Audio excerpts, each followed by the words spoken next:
दोस्तों दो चीज़ें सबसे ज़्यादा इम्पॉर्टेंट है मार्केट में अगर सस्टेन करना है तो। पहली है आपको मार्केट का सही सही डायरेक्शन पता होना चाहिए और दूसरी है वो है आपकी एंट्री। आपकी एंट्री निर्भर करती है 50% आपका प्रॉफिट या फिर आपका लॉस। गलत एंट्री वहीं पे डिसाइड कर देती है कि अब आप लॉस में 50% इन्वॉल्व हो चुके हो और सही एंट्री 50% प्रॉफिट में इन्वॉल्व होने का एक साइन है। अब ये दो चीज़ें किस चीज़ पर टिकी हुई है वो है आपकी इंतज़ार करने की क्षमता, आपका पेशेंस। अगर आपके पास पेशेंस नहीं है और आपके पास सही डायरेक्शन भी हो और आपके पास सही एंट्री पॉइंट्स मतलब लेवल्स भी हो, फिर भी आपका नुकसान हो के ही रहेगा। ठीक है, तो आपके पास सबसे इम्पॉर्टेंट चीज़ है जो प्रैक्टिस करने के लिए ज़रूरी है वो है आपका पेशेंस। दोस्तों मैं हूं श्रीशैल और आप सभी का स्वागत करता हूं आपके अपने YouTube channel trade with attitude. दोस्तों यहाँ पर जो लेवल्स हमने दिए थे बैंक निफ्टी में, बैंक निफ्टी का ये 15 मिनट का चार्ट है और यहाँ पर जो लेवल्स दिए थे हमने बिल्कुल वहाँ से सेलिंग हुई और ये अभी भी बहुत ज़्यादा स्ट्रॉन्ग सेलिंग पॉइंट है। अगर मार्केट यहाँ से ऊपर भी चला गया तो यहीं से फिर एक बार रिट्रेस होने के चांसेस बहुत ज़्यादा है दोस्तों। ठीक है, तो जिस प्रकार हमने कहा था कि मुझे बाइंग साइड पे कोई अपॉर्चुनिटी नहीं दिखाई दे रही है, लेकिन फिर भी जो हमने सपोर्ट निकाला था उस सपोर्ट को यहाँ पर मार्केट ने रिस्पेक्ट किया। बहुत ज़्यादा लोग अगर यहाँ पे बाइंग साइड पे अटके होंगे, मैं जब भी कहता हूँ कि मुझे पोटेंशियल नहीं दिखाई दे रहा है बाइंग साइड पे, तो मैं बाइंग साइड के लिए चाहे कितनी भी रैली आए बड़ी, उसमें ट्रेड नहीं लेता हूँ, चाहे आपको ये ठीक लगे या फिर नहीं लगे। ठीक है, तो कुछ लोग कहेंगे कि ये फिर वो इस तरीके का ट्रेडर नहीं है। ठीक है, चाहे कोई कुछ भी करे दोस्तों, लेकिन मैं वो रिस्क नहीं लेता हूँ। मैं पुट साइड के लिए अपॉर्चुनिटीज़ ढूंढता रहता हूँ और यहाँ पर अगर आप देखोगे तो यहाँ पर बहुत ही कम वॉलेटिलिटी हुई है बैंक निफ्टी में, तो यहाँ पर ट्रेड बनने के कोई भी आसार नहीं थे, तो हमने बैंक निफ्टी में बिल्कुल भी ट्रेड नहीं लिया है कल के लिए। ठीक है, लेकिन यहाँ पर अगर आप एक एनालिसिस के लिए अगर आप यहाँ पर ध्यान से देखें कि मार्केट यहाँ से ओपन होता है सपोर्ट लेवल पे और वहाँ से ऊपर की तरफ चला जाता है। ठीक है, गैप अप होकर फिर यहाँ पर सेलिंग देता है और फिर ऊपर की तरफ चला जाता है, फिर यहाँ से नीचे आता है, लेकिन सपोर्ट लेवल को ब्रेक करके फिर ऊपर बाइंग। जैसे मैं कहता हूँ ना, अगर सपोर्ट को ब्रेक करेगा तो बाइंग होगा, वो आपको यहाँ पर दिखाई दे रहा होगा। थोड़ा सा बड़ा कर देता हूँ तो आपको और ज़्यादा अच्छी तरीके से दिखाई देगा। देखो, मार्केट ओपन होता है, यहाँ पे सपोर्ट को ब्रेक करता है, ब्रेक करने के बाद आपको 100% पता होना चाहिए कि मार्केट ऊपर जाएगा और मार्केट ऊपर चला जाता है। साथ ही साथ अब यहाँ पर देखो 2 मूविंग एवरेज जो है, 200 मूविंग एवरेज और हमारा जो 9 मूविंग एवरेज है, इनका गोल्डन क्रॉस और हम बोलेंगे उसको हुआ है, तो इसका मतलब यहाँ पे काफ़ी ज़्यादा सेलिंग साइड पे प्रेशर रहा है यहाँ पर और यहाँ से मार्केट फिर एक बार नीचे आ चुका है। ठीक है, अगर आप इस वाली कैंडल पे भी एंट्री ले लेते तो आपको यहाँ पे शायद कुछ पॉइंट्स मिल ही जाते। राइट, तो ये किससे, तो 5 मिनट में देखते हैं हम। 5 मिनट में देखते हैं कि आपको कैसे एंट्री हो सकती थी यहाँ पर किससे। देखिए यहाँ पर आपको दिखाई दे रहा है, यहाँ से ऊपर चला गया। अब हम पुट साइड की तरफ जाने वाले हैं, पुट साइड की तरफ हमारा एनालिसिस है, तो हम पुट साइड के लिए वेट करेंगे। लेकिन क्या आप यहाँ पे एंट्री करोगे? बिल्कुल नहीं दोस्तों। हमने कहा है ना आपसे कि पहली मूव में बिल्कुल नहीं। डायरेक्शन पता है पुट साइड का, लेकिन एंट्री जो है ना वो काफ़ी इंपॉर्टेंट है। और वही जो पहला पॉइंट मैंने कहा था कि पेशेंस अगर नहीं तो कुछ नहीं। तो यहाँ से यहाँ तक जितना ये कंसोलिडेशन हुआ है उस दौरान अगर आप पेशेंस रखते हैं और यहाँ पे बाइंग दिया, लेकिन बाद में यहाँ पे एक बहुत बड़ा रेड कैंडल दिया है इन्वर्टेड हैमर जैसा, लेकिन इन्वर्टेड हैमर नहीं। तो अब इसके नीचे, इसके लो के नीचे अगर आप एंट्री कर लेते यहाँ पे, ठीक है, यहाँ पे अगर आप एंट्री कर लेते और स्टॉप लॉस बहुत लंबा नहीं, लेकिन ये जो कैंडल है इस कैंडल के हाई के ऊपर लगा देते। चलो मैं लगा के दिखाता हूँ, क्योंकि क्या होता है इसमें आपको एक अंदाज़ा आ जाता है कि किस तरीके से एंट्री करना चाहिए। ठीक है, चलो अब इसके लो के नीचे आपने एंट्री किया है यहाँ पे वेट करके और यहाँ पे आपने इसके स्टॉप लॉस लगा दिया। अब टाइम देखना है कि आप एंट्री कितने बजे कर रहे हो। टाइम है दोपहर 1 बजे। ठीक है, तो आप 1:2 के लिए भी रुक सकते हो, लेकिन अभी यहाँ पे थोड़ा रिस्क है तो हम, ठीक है, यहाँ पर रुकेंगे 1:2 के लिए। यहाँ पे मैं तो 1:1 के लिए प्रेफर करता हूँ, लेकिन यहाँ पे अभी 1:2 हमारे सपोर्ट लेवल तक आ रहा है। तो यहाँ से देखो, यहाँ से थोड़ा ऊपर गया, हमारा स्टॉप लॉस हंट नहीं हुआ, फिर नीचे आके हमारे सपोर्ट लेवल को टच किया, फिर ऊपर गया, फिर तो यहाँ पर टारगेट अचीव हो गया दोस्तों, ठीक है।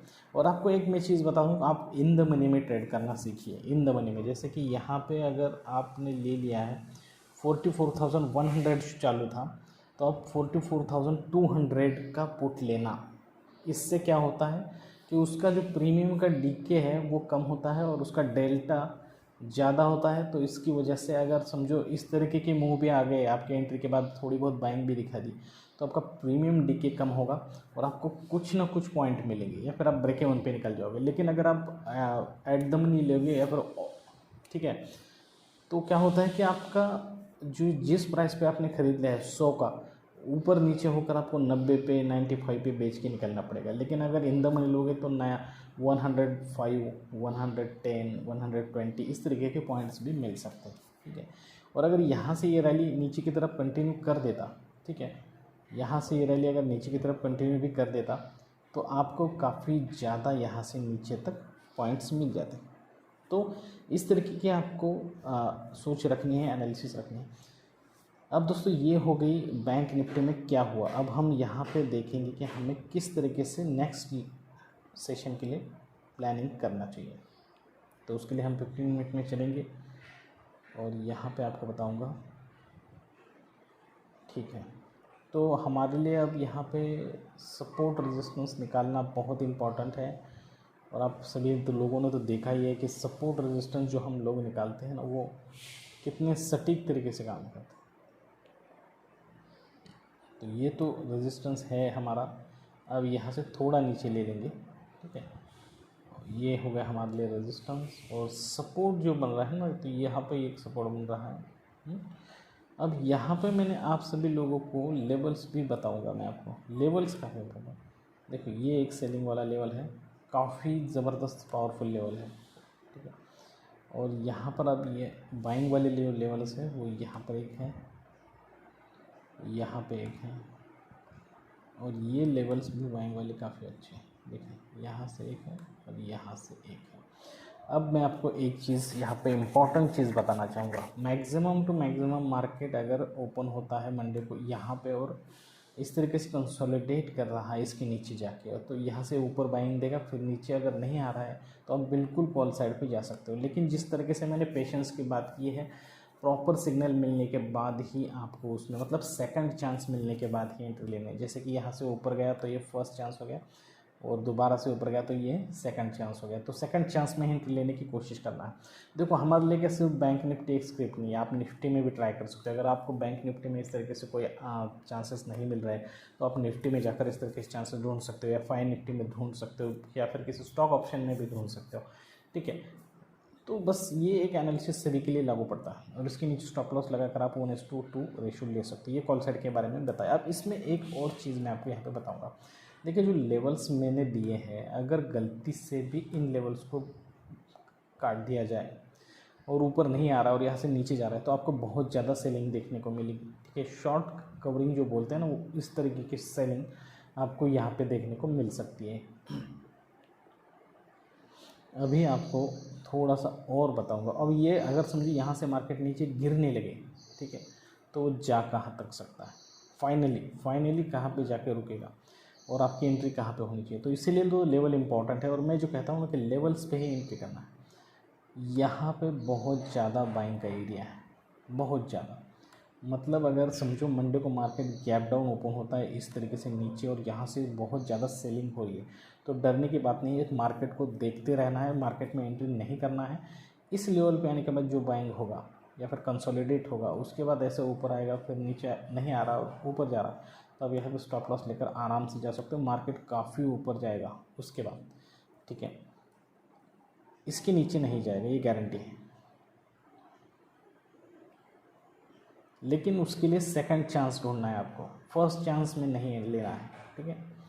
अगर सेकंड चांस फेल हो जाए और मार्केट वहाँ से नीचे चला जाए, फर्स्ट चांस के बाद सेकंड चांस नहीं बनेगा। जैसे कि अगर समझो यहाँ तक मार्केट नीचे आया और ऊपर चला गया, अब सेकंड चांस यहीं से ऊपर बनना चाहिए, ठीक है, लेकिन नहीं बना, नीचे आया, ऊपर गया और इसी को ब्रेक कर दिया। तो दोस्तों यहाँ पे बाइंग नहीं करना है और सेलिंग भी नहीं करना है, ठीक है। उस दिन इस स्क्रिप्ट में ट्रेड छोड़ देना है, ठीक है, क्योंकि वो स्क्रिप्ट डेवलप हो रहा है, अपने आप में एक डेवलपिंग चल रहा है उसका। तो ऐसी गलती नहीं करना है, ठीक है। ऐसे समय में किसी और स्क्रिप्ट में काम करना चाहिए। तो यहाँ पे मैंने आपको बता दिया। अब मैंने आपको पुट साइड के बारे में भी बता दिया, यहाँ से अगर नीचे आता है तो पुट साइड के बारे में भी मैंने आपको समझा दिया है। जैसे कि लेवल्स को ब्रेक करने के बाद पुट साइड में सेकंड अगर एंट्री मिल रही है, पुट साइड के बारे में भी मैंने आपको बताया। चलो ये हमारी ये लेवल्स अगर नीचे की तरफ ब्रेक हो जाती है, जैसे कि यहाँ पे अभी बताया है आपको, इस लेवल को ब्रेक करने के बाद अगर आपको यहाँ पे इस लेवल को ब्रेक करने के बाद ऊपर आता है, फिर नीचे जा रहा है, अब ऊपर नहीं आ रहा है, तो आपको यहाँ पे नीचे पुट साइड पे भी जा सकते हैं, लेकिन 1:1 रेशो आप लेना वहाँ पे, ठीक है। और एक इम्पॉर्टेंट चीज़ आप लोगों को मुझे बतानी है, वो है कि दोस्तों एंट्री के बारे में जो मैंने आपको पहले बताया ना, तो एंट्री के बारे में मेरे कहने की बात ये है कि आपकी एंट्री, डायरेक्शन के बाद आपकी एंट्री क्यों कह रहा हूँ, एंट्री ऐसी जगह पे होनी चाहिए। देखो ये लेवल्स हैं, इस लेवल से जैसे ही मार्केट ऊपर चली गई, ऊपर गई, अब यहाँ से नीचे आई, तो एंट्री इस लेवल के आसपास होनी चाहिए आपकी। यहाँ से ऊपर जा रही है थोड़ी बहुत, तो आपकी एंट्री कहाँ पे होनी चाहिए, यहीं पे होनी चाहिए। तुरंत रिस्क लेना चाहिए आपको, और इस लेवल के आसपास स्टॉप लॉस लगाना चाहिए, क्योंकि ये जो स्टॉप लॉस और एंट्री का जो एरिया है वो कम होना चाहिए, ताकि आपका रिस्क कम हो और रिवॉर्ड आपको ज़्यादा मिल जाएगा। अगर इस तरीके से मार्केट ऊपर चला गया, ठीक है, ऐसे सीधे नहीं जाएगा, लेकिन ऐसे चला गया तो आपका रिवॉर्ड काफ़ी ज़्यादा हो। तो कट लॉसेस को कट करना है, और जैसे ही यहाँ पे अगर समझो गलती से एनालिसिस गलत हो गया और यहाँ से स्टॉप लॉस हट हो गया, तो इसे कट कर देना यहाँ पे, ठीक है। तो ये अगर आदत आप लगा लोगे तो आपका जो मंथली इनकम है उसमें इंक्रीज़ हो जाएगा। तो दोस्तों बैंक निफ्टी के लिए बस इतना ही आज के लिए। यहाँ पे जो समझा है उसे समझ लीजिए और उस तरीके से ट्रेड करने की कोशिश कीजिए। दोस्तों अगर ये वीडियो आपको अच्छा लगा है, इन्फॉर्मेटिव लगा है, तो प्लीज़ हमारे चैनल को लाइक करना, शेयर करना, सब्सक्राइब करना, ज़्यादा से ज़्यादा अपने दोस्त और रिश्तेदार के साथ हमारे चैनल को शेयर कीजिए। जल्दी इस तरीके के अच्छे और इन्फॉर्मेटिव वीडियो के साथ आप सभी से मुलाकात होगी। तब तक के लिए दीजिए इजाज़त। Thank you very much. Bye bye दोस्तों।